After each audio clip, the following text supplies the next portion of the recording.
badda yaan dhihine waxaa laga yaabaa turkida walaalahan turkida aan nahay iyo muxuu ahay sahankooda dadka inay laakiin markay yimaadeen ka bacdi maanta albaabka Soomaaliya waa la wada garaacaya oil and gas mid raadinayo mid kalluumaysi raadinayo mid beer raadinayo mid maxaan ku raadaan minerals iyo khayraad kala raadinayo intii ka dhaxlaba muxuu ahay Soomaaliya albaabkeeda waa la wada garaacaya sida wasiirku uu sheegay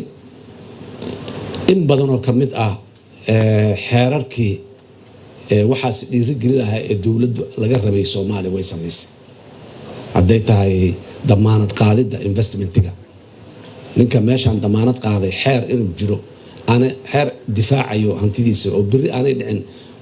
waa la qaramay waa laga wareegay inaan la lahayn iska bax inaan la lahayn inuu waxa ay u soo noqonayaan oo lacagta ka soo gashay meesha fursad oo dibadda lacagtiisa uu la bixi karo inuu heli karo ku marsiis